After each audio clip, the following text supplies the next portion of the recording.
Welcome to Jet Tour Through the Bible. Today we're flying through Matthew, Mark, and Luke. Matthew, Mark, and Luke are often referred to as the Synoptic Gospels. Syn is a suffix meaning same, and optic means view. So the Synoptic Gospels have the same view. And these do, for the most part, and are rightly called Synoptic Gospels.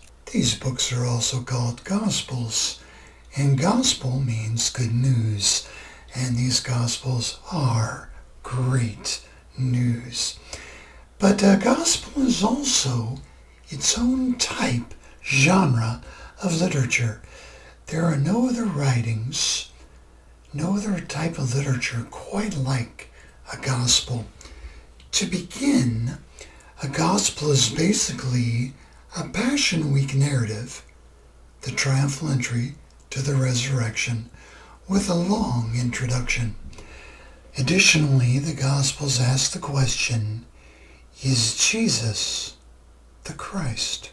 These Gospels are all shaped like the letter N, all three.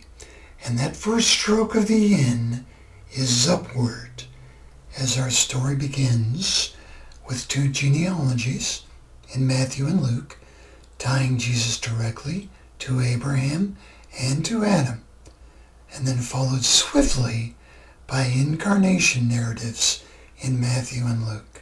We have to stop for a moment and think about the incarnation. The incarnation is everything to Christianity. If the incarnation is true, Christ changes everything. The idea of incarnation is this: Jesus is fully God and fully man in one person, Christ. And that this began microscopically in the womb of the Virgin Mary. Both Matthew and Luke say this. And my friends, the incarnation makes Jesus different than anyone to ever walk on this planet or ever will. And it also makes possible his crucifixion and resurrection. The incarnation is the most important thing because it tells us who Jesus is. The crucifixion and resurrection are things Jesus does. And he is able to do them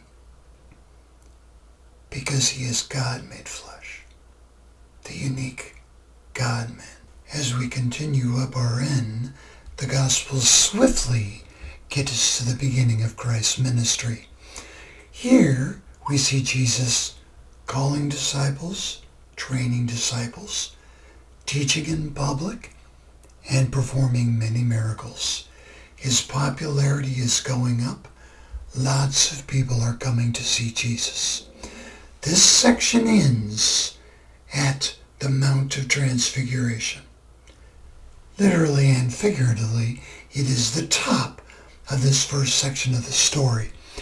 A section also closely related to the confession of Peter that Jesus is the Christ. What happens now is a pattern we've seen in the Old Testament. The story moves upward, great energy, but after Peter's glorious confession, after Christ's astonishing revelation on the Mount of Transfiguration, the story then begins to head down. Christ begins to have more and more opposition. He turns his training to the disciples to be more private. He's sending them out to do missionary journeys. And things are getting more and more difficult for Christ. There's a slight uptick At the triumphal entry to Jerusalem, the crowd comes to meet Christ, but again very swiftly that inn continues down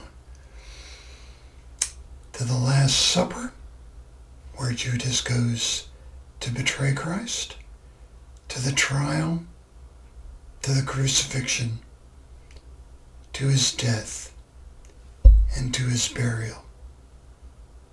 The bottom of that second stroke. Dead, buried. Then, from utter, complete, devastating defeat and death, comes resurrection. There is no more glorious comeback in any story, real or imagined, greater than Christ's resurrection. Everybody wanted him dead except a handful of disciples. They buried him, they put him in that tomb, sealed it up, rolled a stone over it. But the incarnation is true. Jesus is the God-man, a sinless man. So Jesus, he didn't have to die. So death has no hold on him.